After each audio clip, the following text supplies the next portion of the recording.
اعوذ باللہ من الشیطان الرجیم، بسم اللہ الرحمن الرحیم۔ افکار ملجون رحمۃ اللہ علیہ کے چینل میں خوش آمدید۔ اور یہ اب ہمارا لیکچر نمبر 11 ہے اور اب تک 10 لیکچر مکمل ہو چکے تھے، تو 11ویں لیکچر سے الگ سیٹ اپ کا انشاءاللہ تھوڑا سا کلر اور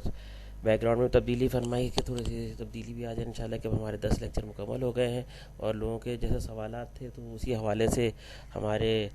لیکچر کے موضوعات ہوتے تھے، تو ایک موضوع ایک واقعہ رونما ہوا جیسا، تو اسی پر انشاءاللہ اصلاح کے حوالے سے جو ہے وہ ایک بیان کرنے کا یہاں سلسلہ شروع ہوا۔ تو ایک بیان یہاں پہ کرنے کا موضوع ہوا کہ میں ایک بچے کے ساتھ جو ہے وہ امتیاز سپر مارکیٹ جانا ہوا، تو بچے نے کبھی وہ سپر مارکیٹ کبھی دیکھی نہیں تھی،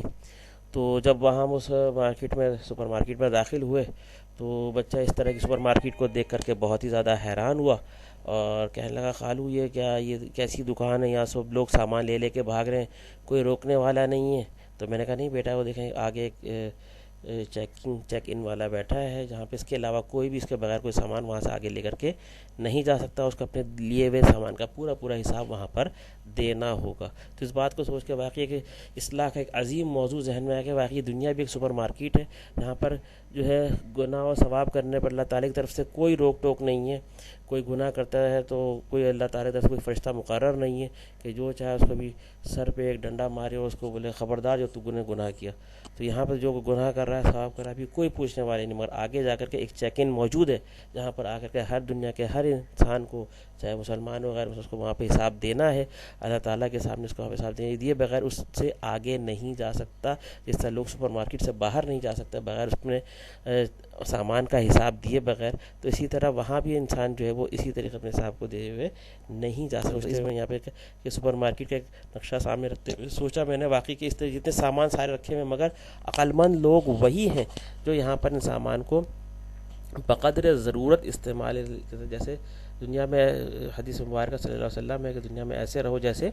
مسافر رہتا ہے، بلکہ راہ عبور کرنے اور راستہ عبور کرنے والا جس طرح رہتا ہے۔ تو اور دنیا پر کے لیے اتنی محنت کرو جتنا دنیا میں رہنا ہے، اور آخرت کے لیے اتنی محنت کرو جتنی آخرت میں ہمیں رہنا ہے۔ تو یہاں پر اسی بات کے ہمیں خیال آیا کہ اس موضوع کو بھی یہاں پہ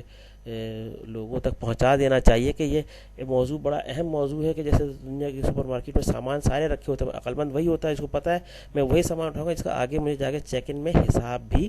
دینا ہوگا۔ ایسا نہیں ہو سکتا میں سامان پہ سامان بھرے جاؤں اور آخر میں جا کے مجھے کوئی حساب نہیں دینا ہوگا، ایسا نہیں۔ عقل مند وہی ہوتا ہے جو یہاں پر آگے آنے والے چیک ان کا حساب رکھتے ہوئے سامان کو اپنے پاس یہاں سے اٹھاتا ہے اور وہی اسی سامان کو لے کے آگے چلتا ہے جس کا اس کے آگے حساب دینا ہوتا ہے۔ تو ہم یہاں پر اسی بات کو، اعمال کو، یہاں پہ ملا جیون رحمۃ اللہ علیہ چینل کا مقصد یہی تھا یہاں پر کہ ہم تمام اعمال و افعال میں اسی بات کو سوچنے والے بن جائیں کہ ہم اپنے اعمال کی یہی فکر ہو کہ جس میں ہم وہ چیز ان اعمال کو کرتے وقت یہ ضرور سوچیں کہ اس کا آگے ہمیں حساب بھی دینا ہے، زبان، آنکھ، کان، ناک، ان سب چیزوں کا، تمام اعمال کا ہمیں حساب بھی دینا ہے، تاکہ کوئی آگے ایسے ابھی فی الوقت ہم کچھ بھی نعوذ باللہ اگر ہم گناہ کا ارتکاب کرنے جا رہے ہیں تو ہمیں کوئی روکتا نہیں ہے، کوئی پوچھتا نہیں، کوئی کہتا نہیں، مگر آگے ایک سلسلہ اللہ تعالیٰ نے رکھا ہوا ہے جہاں پر وہ سارے اعمال کے حسابات وہ ہم سے